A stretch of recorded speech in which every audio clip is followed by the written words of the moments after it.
Hola amigos, pues vamos por el sexto capítulo. Se dice, como sabéis, que el primer camino a Santiago se hizo, como ahora lo conocemos, al menos, y que fue el primitivo, que empieza en Oviedo, por aquello de que vino el rey Fernando II el Casto, que allí tenía su casa o su palacio, y además era el rey de Galicia y Asturias. Hasta ahí todo correcto.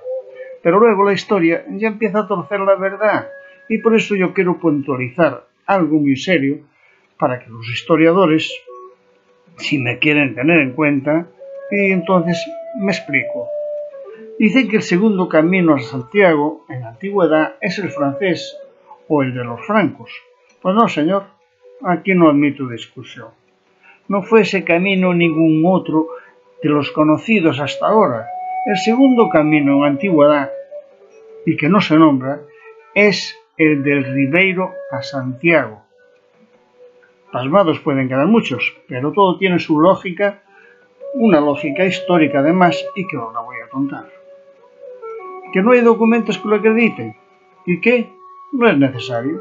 Como os dije, todo tiene su lógica. Deteneos un poquito a pensarlo y a razonarlo entre vosotros y me daréis la razón después de escucharme. Os diré que Santiago, la ciudad, siempre fue y sigue siendo plaza de grandes bebedores y entendidos del buen vino del Ribeiro. Esto es más verdad que decir que el sol se va a dormir todos los días en Fisterra, o también que lo de Los Ángeles en el Monte Libredón, con el Pelayo de Marras, que se montaron entre ellos la primera discoteca con bolas de luces de estrellas. Pues bien, vamos a analizar con calma. El vino albariño aún no existía cuando se empezó a construir la catedral, aunque dicen que en el Valle de Luya y alrededores algo de vino había. Puede que un vino blanco o un tinto, que además parece ser que ni los vikingos querían. Por eso, cuando atacaban a Galicia lo hacían tierra adentro. El vino blanco es moda ahora, después de hace unos días prácticamente, comparado con la historia. Pero nada comparado con el Ribeiro, el tintor del Ribeiro, ese que mancha la taza blanca. Incluso ese que bebe un buen trago al decir misa al señor obispo. Pero vamos a contar la historia real de esa época, porque si no me desvío un poco del obispo Teodomiro y de toda esta historia. Bien es sabido que los canteros hicieron la catedral y además de mazas, picas y otras herramientas para trabajar la piedra, pues usaban otras cosas. Yo trabajé toda mi vida en la construcción y entenderéis que sé muy bien de lo que hablo. Pues bien, yo hice casas de piedra con canteros y os aseguro que sin vino no trabajaban, o no lo hacen a gusto, porque en el mundo de la construcción no es solo arena y cal, ahora también hay cemento, claro, pero no. En aquella época, para hacer la catedral hacía falta cal y vino. La arena, pues es un añadido, sí, un añadido. Eso sí, y Santiago se hizo además, con algunas piedras también, con bastantes piedras. No hay más que ver la catedral.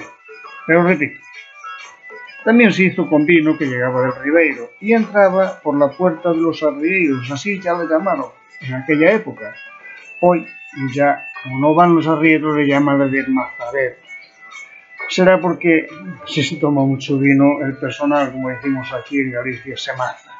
Pues bien, esta es parte primordial de la verdadera historia de la construcción de la catedral y de la ciudad de Santiago.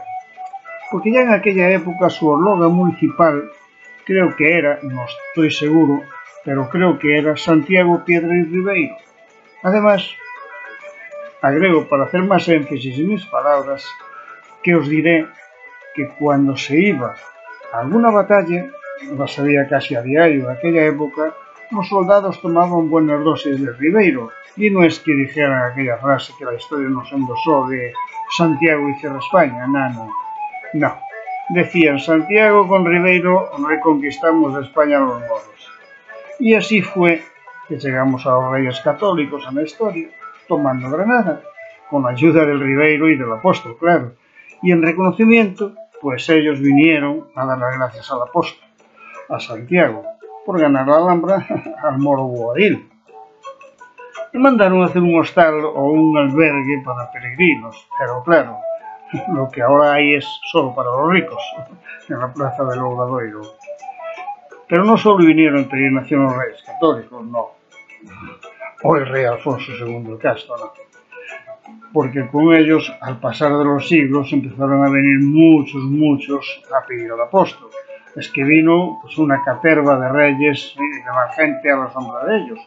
Hubo de todo, pícaros, mangantes, ladrones, espabilados y todo de imaginario. Hasta que un día vino un nuevo rey de España, el llamado Carlos I.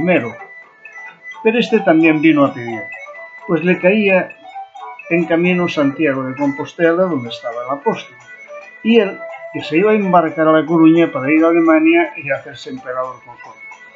Cosa que así fue.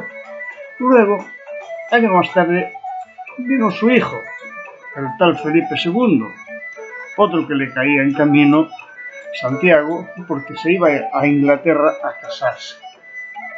Este que se quedó varios días junto al apóstol y vio el negocio como lo había visto Teodomiro siglos antes, y el tal Felipe puso una serie de normas para regular el tráfico del camino, que parece que era mucho, o dicen que ya era mucho, pero claro, no de peregrinos precisamente, sino de espabilados que buscaban engañar al que fuera un pardillo, y ya se sabe, con esto de la religión hay muchos pardillos, aunque hay malas lenguas que dicen que lo que quería el amigo Felipe II era hacer negocio y puso una tasa a los peregrinos.